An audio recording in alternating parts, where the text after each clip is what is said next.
के अध्यक्ष के रूप में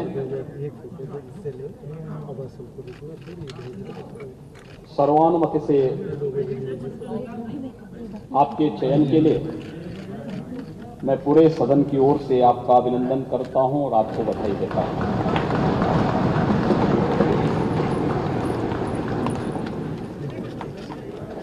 ये बड़ा सुखद संजोग है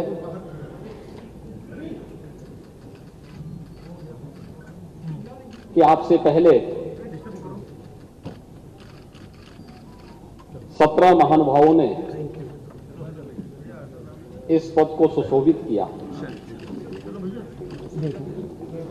और आप 18वें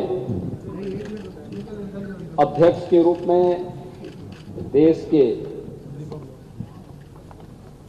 सबसे बड़े राज्य के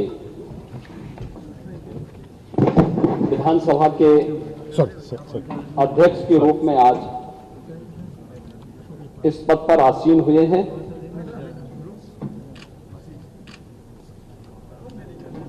मैं हृदय से पूरे सदन की ओर से आपका अभिनंदन करता हूं।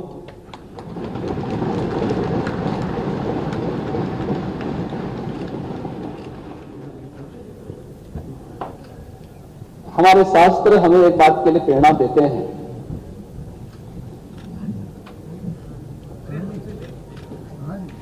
कि जब भी महान बनने का कोई अवसर मिले तो हमें इस अवसर से वंचित नहीं होना चाहिए। तैत्तिरीय उपनिषद ने भी कहा है कि भूत्यो न प्रमितव्यम, यानी महान बनने के अवसर से चूकना नहीं चाहिए और आपके नाम से तो महाना ही जुड़ा हुआ है।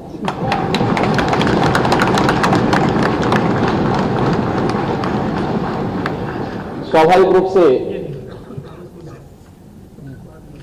लोकतंत्र के इस गौरवपूर्ण आसन पर विराजमान होना ये किसी भी सदस्य के लिए न केवल अभिनंदनीय है बल्कि गौरवपूर्ण भी।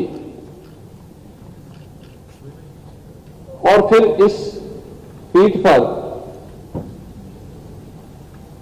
एक अनुभवी सदस्य का चयन सर्वानुमति से हो, यह अत्यंत सुखद की अनुभूति कराता है। और खासतौर पर तब जब उत्तर प्रदेश विधानसभा में अभी बहुत दिन नहीं हुए हैं, मार्च प्रथम सप्ताह में दोनों ओर से मिसाइलें चल रही थी और उस समय हर व्यक्ति एक दूसरे के हमलों से झुलसने से बचने के लिए अपने अपने स्तर पर प्रयास कर रहा था। लेकिन ये भारत में ही संभव हो सकता है और भारत में भी उत्तर प्रदेश में ही कि राजनीतिक मतभेद भले ही कितने क्यों न हो, लेकिन लोकतंत्र को पुष्ट करने के लिए सर्वानुमति का रास्ता अपनाने और लोकतंत्र की गरिमा को और उसकी मर्यादा को बनाए रखने के लिए हम मिलकर के इस अभियान को आगे बढ़ाएंगे। और आज आपका सर्वानुमति से यहां पर चयन हुआ है, ये सचमुच भारत की उन मजबूत लोकतांत्रिक परंपराओं को और भी मजबूत करता है और भी पुष्ट करता है।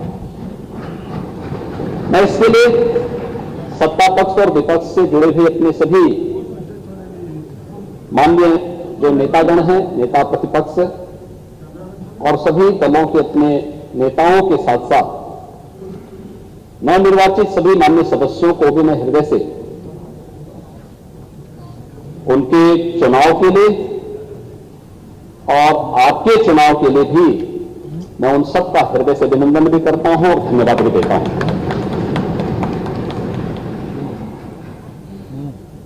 अध्यक्ष जी, जब हम लोग उत्तर प्रदेश विधानसभा की बात करते हैं तो इस विधानसभा के पहले अध्यक्ष के रूप में राजर्षि श्री पुरुषोत्तम दास टंडन जी का नाम आता है। उन जैसे मनुष्यों ने इस सदन की गरिमा को, इसके उच्च संसदीय मर्यादाओं और मानदंडों को स्थापित करने का कार्य किया था और उसके बाद से श्री आत्माराम गोविंद खैर जी ने 3 बार उत्तर प्रदेश विधानसभा के अध्यक्ष को सुशोभित किया। श्री केसरीनाथ त्रिपाठी जी ने 3 बार उत्तर प्रदेश विधानसभा के गरिमामय पूर्ण पद को सुशोभित किया और आज जब हम 18वीं विधानसभा में हैं तो इस सदन के वरिष्ठ सदस्य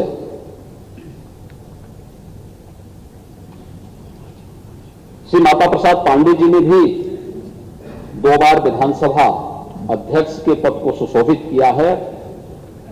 आज भी इस सदन के माननीय सदस्य चुने गए हैं।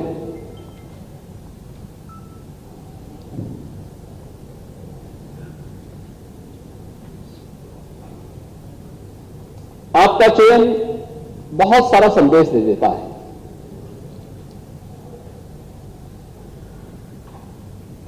ये संदेश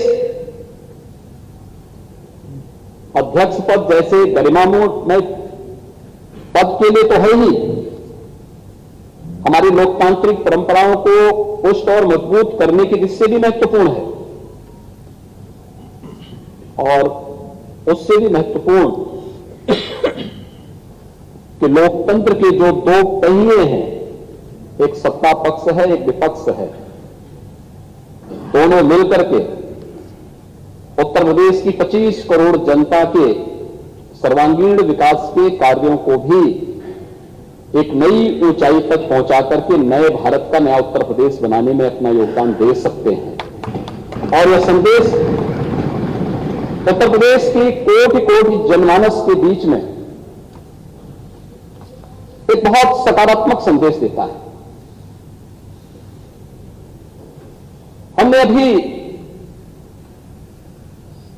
मार्च प्रथम सप्ताह तक चुनाव के दौरान देखा, एक दूसरे पर आरोप प्रत्यारोप, आक्षेप और बयानबाजियों का जो दौर चलता रहा, हर दल अपने अनुसार करता था। लेकिन एक चीज है कि हम देश के अंदर भी देखते हैं, उत्तर प्रदेश के अंदर भी देखते हैं, जनता कभी नकारात्मकता को स्वीकार नहीं करती, कभी नहीं। नकारात्मकता के लिए उसके हृदय में कोई स्थान है ही नहीं। जो सकारात्मक होगा, जो प्रगतिशील होगा, जो लोक कल्याण का कारक होगा, जनता उसी को अंगीकार करती है। जो नकारात्मक होगा, हमारे समाज में, हमारे देश में कभी भी नकारात्मकता को कभी भी कोई महत्व नहीं दिया। नकारात्मकता जीवन में कभी प्रगति नहीं कर सकती है। सकारात्मकता से ही हम न केवल प्रगति के मार्ग को आगे बढ़ा सकते हैं, बल्कि सकारात्मकता के भाव से ही लोक कल्याण का मार्ग भी प्रशस्त कर सकते हैं। और आज जब देश की अपेक्षाएं उत्तर प्रदेश जैसे राज्य से हो, हर एक क्षेत्र में हो, दुनिया जब अपने द्वंद्व में उलझी हुई हो, उन स्थितियों में भारत से जो अपेक्षाएं हैं, भारत उस प्रकार की अपेक्षाएं उत्तर प्रदेश से रखता है और उत्तर प्रदेश को उन अपेक्षाओं पर खरा उतरने के लिए अपने आप को तैयार करना है। और लोकतांत्रिक व्यवस्था में जब सत्ता पक्ष और विपक्ष मिलकर के एक साथ मिलकर के इस अभियान का सहभागी बनता है, तो 1 और 1 2 नहीं होता, बल्कि वह मिलकर के 11 की ताकत बनकर के मजबूती के साथ लोकतंत्र की इस व्यवस्था को न केवल पुष्ट करता है, बल्कि इसे और भी मजबूती के साथ आगे बढ़ाने का कार्य करता है, उन जनाकांक्षाओं की पूर्ति करने का माध्यम बनता है, जिसके लिए आम जनमानस ने हमारी इन सभी जनप्रतिनिधियों पर विश्वास किया है। ये सभी चुनाव जीत करके आए, जनता के सामने आम जनमानस ने इन पर विश्वास किया, आम जनमानस का इन पर एक नया विश्वास प्रकट हुआ है और उस विश्वास पर कहीं भी हमें कोई भी किसी भी प्रकार से उसे अविश्वास में नहीं बदलने देना है। यह हमारा लक्ष्य होना चाहिए और इस दिशा में प्रयास की शुरुआत कल से मैं देख रहा हूं। अन्य सदस्यों ने शपथ ग्रहण किया। शपथ ग्रहण करने के बाद जिस सकारात्मक भाव के साथ शपथ ग्रहण का कार्यक्रम प्रारंभ हुआ, मैंने देखा है कि कल तक यहां पर 343 मान्य सदस्यों ने एक दिन में ही शपथ ग्रहण कर लिया था। 60 मान्य सदस्य बच गए थे, उनका शपथ ग्रहण अधिकतर ने आज यहां पर अपना शपथ ग्रहण भी संपन्न किया है। और किस सकारात्मक भाव के साथ सब लोग मिलकर के इस कार्यक्रम को आगे बढ़ा रहे थे। आज चुनाव संपन्न हो चुके हैं, अब हमें विकास के बारे में सोचना है, उत्तर प्रदेश के उत्थान के बारे में सोचना है, उत्तर प्रदेश की 25 करोड़ जनता के हितों के संवर्धन के लिए सोचना है, उत्तर प्रदेश के युवाओं के बारे में, उत्तर प्रदेश की आधी आबादी महिलाओं के बारे में सोचना है, उत्तर प्रदेश के किसानों के बारे में सोचना है, उत्तर प्रदेश के मजदूरों के बारे में सोचना है और उत्तर प्रदेश के उन सभी दबे कुचले लोगों के बारे में जिनकी आवाज को देने का माध्यम लोकतंत्र ने उन्हें एक वोट के रूप में दिया है, उस आवाज को भी अब आगे बढ़ा करके शासन की योजनाओं से इसे मजबूती के साथ जोड़ने का कार्य अब सदन करे। इस विश्वास के साथ उसका एक प्रतिरूप आज विधानसभा अध्यक्ष के रूप में सर्वसम्मति से आपके चयन की इस प्रक्रिया का होना इस बात को मजबूती से और मजबूत करता है कि हम सब मिलकर के इस सदन की उच्च मर्यादाओं को, उच्च परंपराओं को आगे बढ़ाने का कार्य करेंगे और आज आपका चयन उसका एक उदाहरण भी है। देश के अंदर विभिन्न विधानसभाएं, उत्तर प्रदेश की विधानसभा के अंदर क्या कुछ हो रहा है इसको बहुत नजदीक से देखती है। मुझे याद है जब पिछले कालखंड, पिछले 17वीं विधानसभा में इस सदी की सबसे बड़ी महामारी के दौरान हम लोगों ने विधानसभा के सत्र को यहां पे संचालित करने का निर्णय लिया। बहुत सारे प्रश्न उठ रहे थे कि कोरोना में सदन चलाना क्या आवश्यक है। हम लोगों ने कहा देखिए संवैधानिक बाध्यताएं हैं और विधायी कुछ कार्य संपन्न होने आवश्यक है, इस देश से हम लोग उसकी कोई व्यवस्था देने जा रहे हैं। हम लोगों का सत्र बहुत संक्षिप्त सत्र था, लेकिन सत्र कैसे हमने संचालित किया है, विभिन्न राज्यों से मेरे पास फोन आते थे कि कैसे आपने सदन का संचालन किया, कैसे इस कार्यक्रम को आगे बढ़ाया।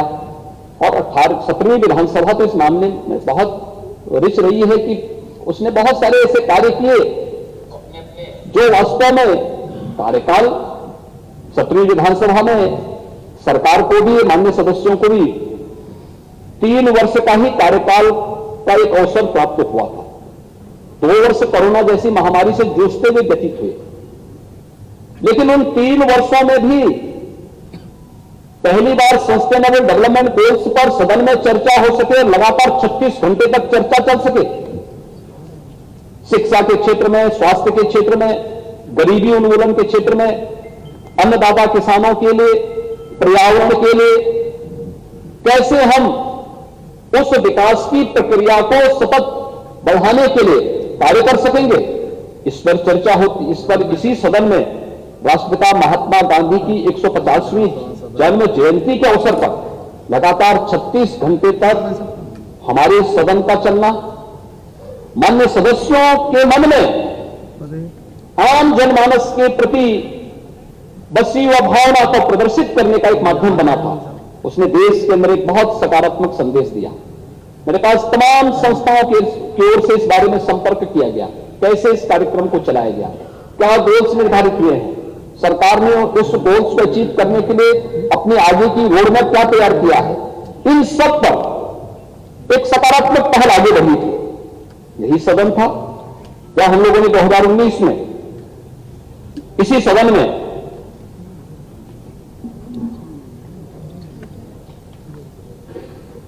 छब्बीस नवंबर 2019 को संविधान को अंगीकार करने के दिवस को, उसकी 70वीं वर्षगांठ पर एक विशेष सत्र का आयोजन संविधान से संबंधित और बाबा साहब भीमराव अंबेडकर के प्रति श्रद्धा और सम्मान का भाव व्यक्त करते हुए इस अवसर पर एक विशेष सत्र हम लोगों ने आयोजित किया था। और तीसरा विशेष सत्र भी आयोजित हुआ था जब 31 दिसंबर 2019 को संविधान के 126वें संशोधन विधेयक के समर्थन के लिए हम लोगों ने विशेष सत्र यहां पर आयोजित किया था, जो अनुसूचित जाति जनजाति से संबंधित, उनके हितों से संबंधित एक विशेष सत्र आयोजित किया गया था। 2020 के प्रारंभ में 7वें राष्ट्रमंडल संसदीय संघ भारत परिक्षेत्र का एक ऐतिहासिक सम्मेलन भी यहां पर आयोजित हुआ था। श्री हृदय नारायण दीक्षित जी के मार्गदर्शन में, उनके नेतृत्व में 17वीं विधानसभा ने जिस गर्मामय तरीके से सत्र के संचालन को उन्होंने अपनी विद्वता से, अपने सार्वजनिक जीवन के अनुभव से आगे बढ़ाने का कार्य किया था, अत्यंत अभिनंदनीय रहा।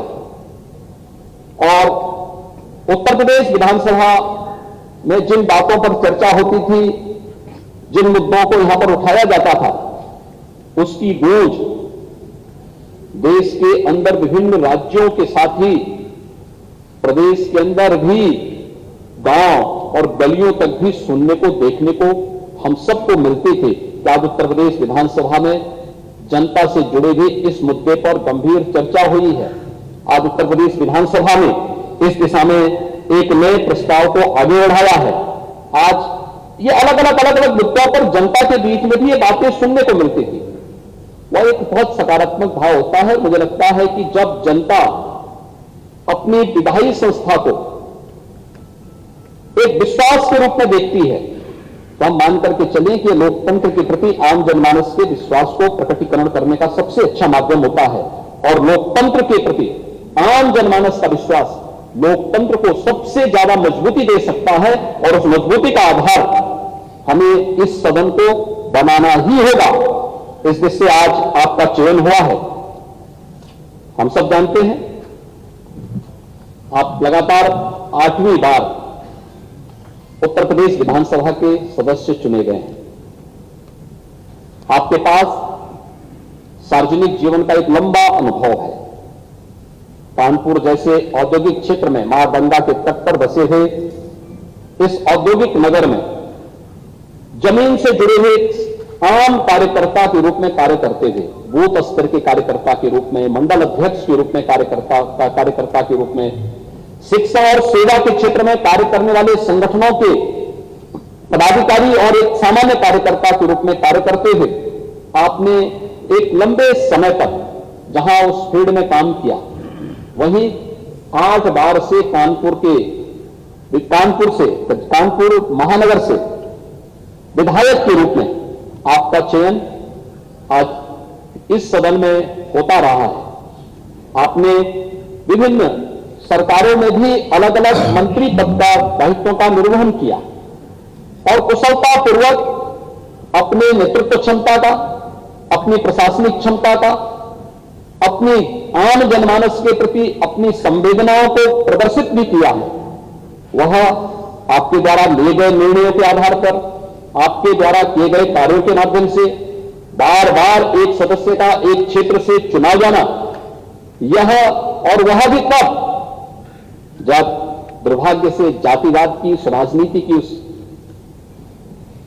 आंधी में एक व्यक्ति जिसकी अपनी कोई जाति न हो, जिसकी अपनी जातीय पहचान न हो, जिसने अपने जन्म के साथ ही पैतृक रूप से महाना शब्द जोड़ करके अपने को कहा कि भैया हम तो सेवा करते करते महान हैं, इसलिए हम लोग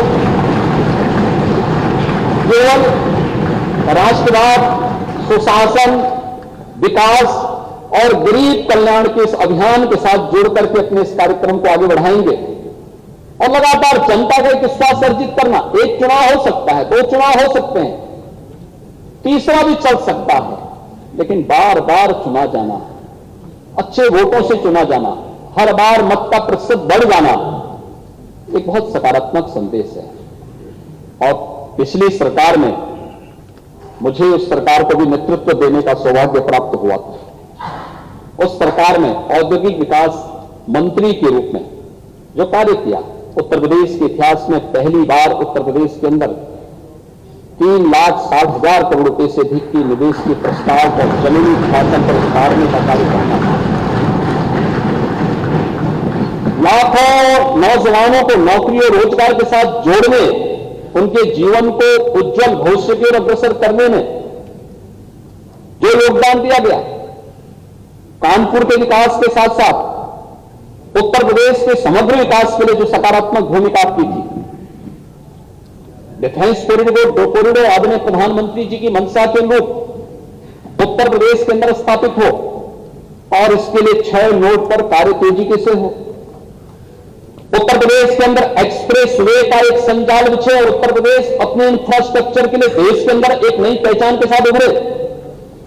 ये भी उत्तर प्रदेश में औद्योगिक विकास मंत्री के रूप में जब आपने इस पद को सुशोभित किया, ये सभी कार्य उत्तर प्रदेश की जनमानस में होते हुए देखे हैं और स्वाभाविक रूप से आपने मेरी टीम के एक महत्वपूर्ण स्तंभ के रूप में कार्य करते हुए इन कार्यक्रमों को आगे बढ़ाने का कार्य किया।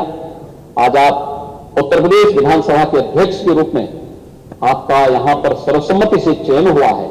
मैं इसके लिए आपको हृदय से अभिनंदन करता हूं, आपको हृदय से बधाई देता हूं और अपनी शुभकामनाएं भी देता हूं। आपका चयन ऐसे समय में हुआ है जब यह देश आजादी का अमृत महोत्सव मना रहा है। ये आजादी का अमृत काल है। अमृत काल के लिए प्रधानमंत्री जी ने आगामी 25 वर्षों के लिए कुछ लक्ष्य निर्धारित किए हैं देश के अंदर। और देश के लिए जब कोई लक्ष्य निर्धारित हो तो देश की सबसे बड़ी आबादी के राज्य के लिए तो लक्ष्यों को प्राप्त करना और भी महत्वपूर्ण हो जाता है, क्योंकि अगर भारत को समयबद्ध ढंग से उन लक्ष्यों को प्राप्त करना है तो उसमें अग्रणी भूमिका के रूप में उत्तर प्रदेश को आना ही होगा। उत्तर प्रदेश की सबसे बड़ी भूमिका होनी ही चाहिए, क्योंकि सबसे बड़ी आबादी का राज्य है, 25 करोड़ की आबादी। देश के अंदर हमने किसी भी राज्य को हम देखेंगे तो उसकी आबादी उत्तर प्रदेश की आधी से कम ही है। और जब हम लोग देश की बात करते हैं तो इसकी शुरुआत उत्तर प्रदेश से होनी चाहिए। और अमृत काल में आप उत्तर प्रदेश के विधानसभा के अध्यक्ष बने हैं, यह अत्यंत सौभाग्य का क्षण है और इसके लिए मैं आपको हृदय से बधाई देता हूं। मैं विश्वास व्यक्त करता हूं कि आपके नेतृत्व में उत्तर प्रदेश की हमारी 18वीं विधानसभा एक सुनिश्चित लक्ष्य को प्राप्त करने में सफल होगी। हम निरंतर उत्तर प्रदेश के विकास को आगे बढ़ाने में सफल होंगे। मैं अपने सभी नवनिर्वाचित माननीय सदस्यों को भी हृदय से उनके चयन के लिए, उनके निर्वाचन के लिए और उनके द्वारा शपथ ग्रहण किए जाने के लिए भी मैं हृदय से उनका अभिनंदन करता हूं, उन्हें बधाई देता हूं। 5 वर्ष का उनका जो कार्यकाल है तो जन अपेक्षाओं पर खरा उतरने का एक उन्हें माध्यम मिला है। अगर शासन की योजनाओं को समयबद्ध ढंग से आम जनमानस तक पहुंचाने में सफल होंगे तो आपकी तरह वे भी बार बार चुने जाएंगे और इन्हीं में से कोई सदस्य एक दिन उस पद को सुशोभित करके फिर से अध्यक्ष पद को आगे बढ़ाने का कार्य करेगा। ये जानने का, सीखने का, क्योंकि सदन की परंपराएं तो हम लोग परंपरागत रूप से आगे बढ़ाते हैं। जो कुछ भी हम सीखते हैं, जानते हैं, संसदीय कार्यों के माध्यम से जो कुछ भी अनुभव हमारे सामने आता है वही परंपराएं आगे बढ़ती हैं और सदन की परंपराएं इसी रूप में आगे बढ़ती रहेंगी। एक बार फिर से मैं आपको इस पद पर चयन के लिए हृदय से अपनी ओर से, पूरे सदन की ओर से, पार्टी की ओर से हृदय से बधाई देता हूं, आपका अभिनंदन करता हूं, विश्वास व्यक्त करता हूं कि उत्तर प्रदेश विधानसभा अध्यक्ष के रूप में आप उत्तर प्रदेश के सदन की मर्यादा को, इसकी परंपरा को एक नई गरिमापूर्ण तरीके से आगे बढ़ाने का कार्य करेंगे और उत्तर प्रदेश विधानसभा 17वीं विधानसभा की तर्ज पर, यद्यपि विगत 2 वर्षों से हम लोग कोरोना जैसी महामारी से के प्रबंधन में ज्यादा समय हमें खर्च करना पड़ा, ज्यादा समय लगाना पड़ा, एक जगह एकजुट होकर के ज्यादा जमावड़ा नहीं होना है, यह जो भी प्रोटोकॉल थे उसका पालन करते हुए हम लोग अगले 2 वर्ष में कोई कार्य इस प्रकार से आगे नहीं बढ़ा पाए। लेकिन समय समय पर राज्य के हित के लिए, 25 करोड़ जनता के हित के लिए और देश और दुनिया से जुड़ी हुई महत्वपूर्ण मुद्दों को लेकर के चर्चा और परिचर्चा का एक माध्यम हमारा यह सदन बनेगा, इस विश्वास के साथ मैं एक बार फिर से आपके प्रति हृदय से बधाई देता हूं, आपकी उज्जवल में भविष्य की कामना करता हूं और विश्वास व्यक्त करता हूं कि आपके नेतृत्व में यह सदन अपनी उच्च परंपराओं को आगे बढ़ाने का कार्य करेगा। आपके प्रति मेरी पूरे सदन की मंगलमय शुभकामनाएं हैं। धन्यवाद। जय Hind. It's great to see you here. Thank you for watching our work. If you haven't subscribed yet, don't forget to click the bell icon and subscribe to Mojo Story and support independent, robust journalism.